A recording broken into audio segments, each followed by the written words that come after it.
Folks, it's time for another U.S. Open. It just started today, Thursday, the 18th of June, 2026, and it's off to a roaring start.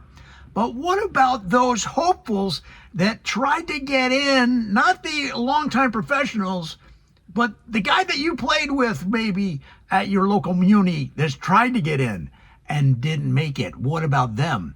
Well, meet Walter Whippey, one of several people we'll talk about in a new series about the ones that didn't make it.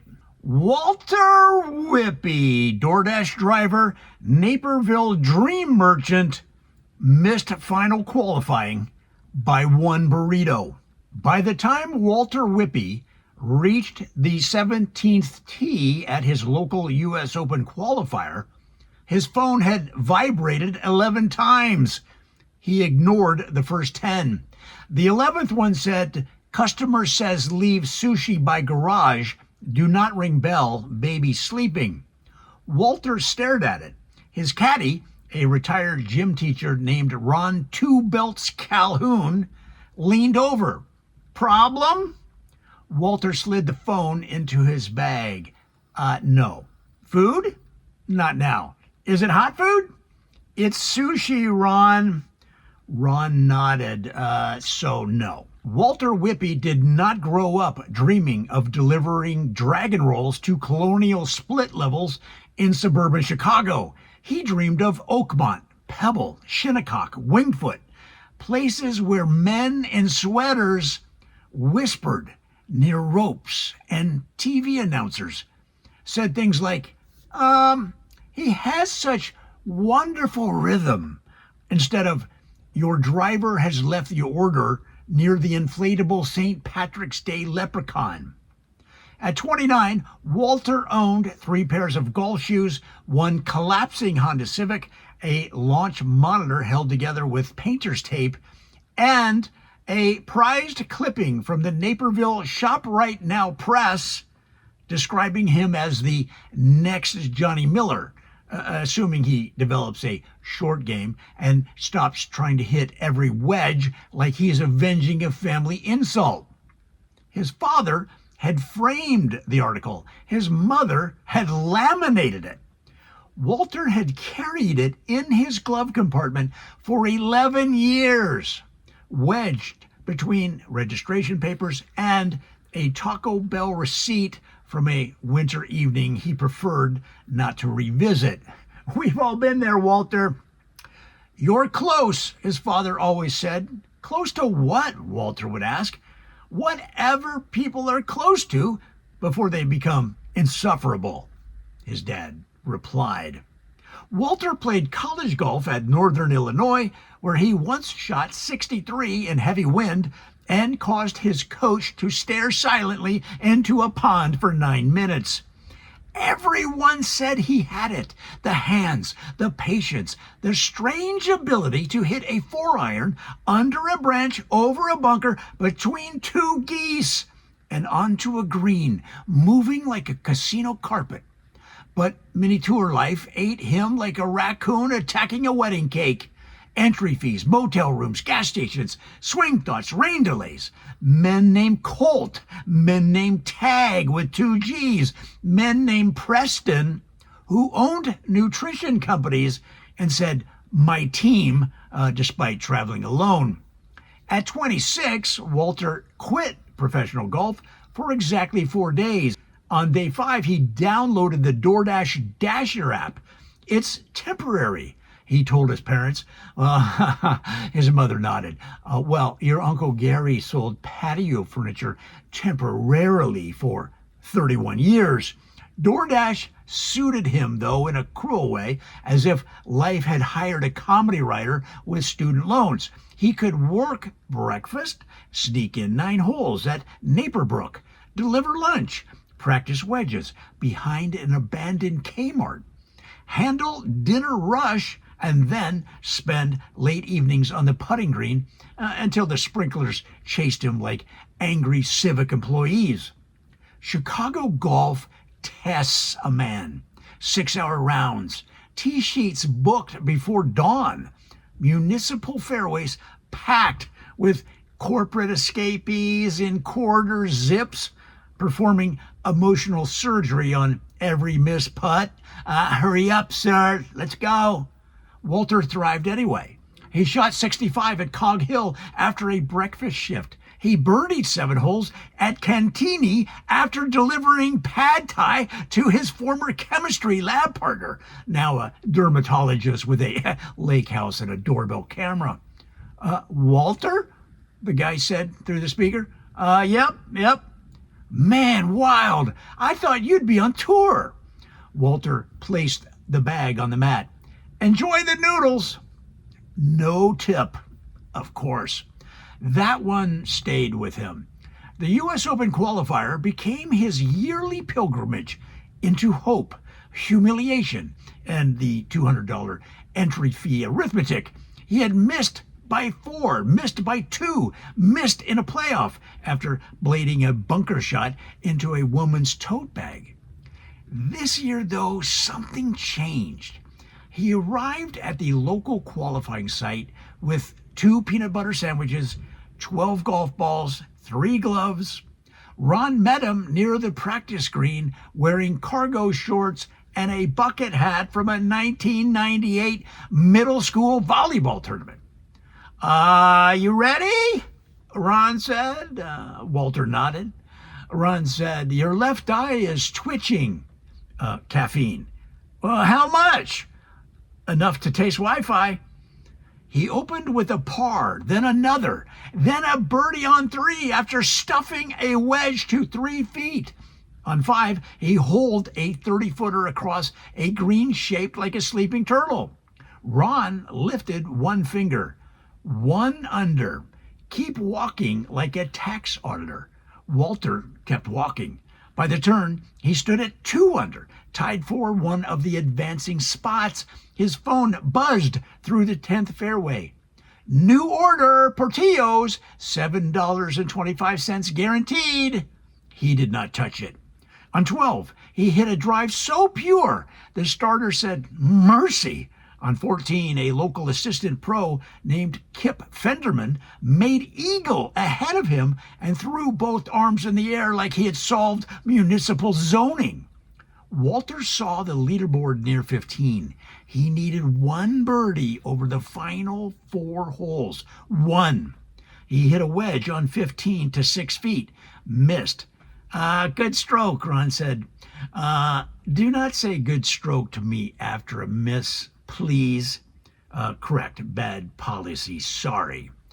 On 16, Walter drove into the right rough, punched out, wedged close, saved par. His phone buzzed again. Customer updated delivery instructions. Please include extra ranch. Walter almost laughed. Golf glory meet ranch logistics. Civilization had climbed from caves to satellites so a grown man could chase the U.S. Open while fielding condiment demands from a townhouse. Then came 17, a 191-yard par 3 over water, wind quartering across, pin cut left, tucked like a secret. Ron handed him a 6-iron. Walter handed it back. 5. 5 goes long. 6 goes wet. Ron considered this the way a man considers plumbing noise. 5. Walter's like, yeah. Walter stepped in. The swing arrived smooth, committed, heavy with every late night bucket, every silent drive home, every college teammate with a LinkedIn profile and dental insurance. The ball climbed, held against the wind, and landed 8 feet past the hole. The gallery, which consisted of 6 parents, 2 rules officials, 1 bored teenager, and a man eating sunflower seeds with criminal volume, applauded. Walter rolled in the putt, 3 under, inside the number. Ron squeezed his shoulder. Now be boring. On 18, Walter split the fairway. Of course he did. He had 142 yards left, slight breeze, front pin, adrenaline surging. Ron wanted pitching wedge. Walter grabbed 9. Too much club. Ron said, I can take something off. Walter swung. The ball rocketed high, drew toward the flag, landed on the frontier, hopped once, struck the flagstick, and ricocheted sideways into a bunker so deep it seemed built for Cold War government officials. Walter blinked. Ron removed his hat. The bored teenager said, "Dude!" Walter climbed into the bunker and found his ball sitting down in a footprint. Not a deep footprint, worse, one of those lazy footprints that drags away. He splashed out. He splashed out to 12 feet, though. He missed. Playoff. 4 men for 2 spots. Walter stood on the first playoff tee beside Kip Fenderman, a former Korn Ferry Tour player named Austin Vale, and a 17-year-old high school junior whose mother kept handing him electrolyte gummies as if fueling a lunar rover. Walter's phone buzzed. He checked it by reflex. "Your acceptance rate is dropping," it said. Ron snatched the phone from his hand. "No, I need to decline orders." No, you need to decline society." First playoff hole, par 4. Walter hit fairway, green, 2 putts.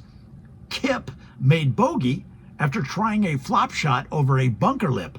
3 men, 2 spots. Second playoff hole, par 5. The teenager reached in 2 and made birdie. 1 spot left. Walter laid up, wedged to 10 feet. Austin Vale hit his wedge to 9. Walter putted first, center cut, birdie. Austin smirked because, former tour players smirk even while ordering soup. He rolled his putt. It caught the right edge, circled half the cup, and dropped. On they went. Third playoff hole, par 3. Walter chose 7-iron. Smooth, safe, middle of the green. Austin pulled 6, tugged it, left bunker. Walter exhaled. Then Austin holed the bunker shot. Because golf is not a sport. Golf is a haunted vending machine. Walter's birdie putt slid by on the low side. Fourth playoff hole. The sun sagged. Shadows stretched across the fairways. Ron had stopped speaking. Walter's stomach growled. The hole was a short par 4. Walter hit driver. Too aggressive? Oh, certainly. Necessary? Also certainly. It flew toward the green, bounced near the front, and rolled into thick collar grass beside the putting surface. Austin laid up, wedged to 15 feet. Walter had a delicate chip, nothing dramatic, nothing impossible. He crouched over it. Behind him, his phone began buzzing inside Ron's pocket. Ron said, "I swear to Gary Player's dentist." Walter backed away. "What?" Ron checked the screen. A DoorDash customer had sent a message. "Are you still coming?"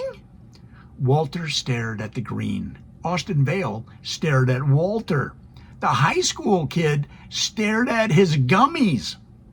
Walter stepped in again, clipped that chip so beautifully, beautiful, and watched it roll toward the cup. For a second, it had eyes. Then it kissed the left edge, spun out, and stopped 2 inches away. Austin made his 15-footer. Walter Whippey was out. No U.S. Open, no Shinnecock, no ropes, no announcers, no proof, at least not the kind people recognize. Without squinting, he shook hands, signed his card, walked to the parking lot with Ron beside him. Nobody spoke for a while. Finally, Ron said, "You played like hell." Walter nodded. "Not enough." "No," Ron said. "Enough. Wrong day." Walter opened the Honda. His DoorDash bag sat in the passenger seat, collapsed and silver, like a defeated space blanket. His phone still had an active order pending. Portillo's Italian beef, extra jardinera. Walter accepted it. Ron stared. You're working? Walter started the car. I'm hungry. For food or vengeance? Walter pulled out of the lot. Yes. 28 minutes later, he delivered to a man in a Bears hoodie who opened the door and said, Whoa, you're Walter Whippey, right? Didn't you used to play golf? Walter handed him the bag. I still do. The man glanced at the app. Cool, cool. Walter turned toward his car. The phone pinged again. Tip added, $1. Wow! Walter sat behind the wheel for a long moment. He laughed once, not big, not bitter, more like a golf ball dropping into a cup after circling the rim for a full committee meeting. Then he drove to the range under the lights. Because Walter Whippey had not made it. No, he had not made it. Not today. But he still had 3 gloves, half a tank of gas, and a 5-iron capable of making reasonable adults say troubling things. Somewhere in the suburbs, a dream stayed alive, wedged between a thermal delivery bag and a laminated clipping from the Naperville Shop Right Now press. Tomorrow's tea time was 6:12 a.m. Naturally, the course was already full.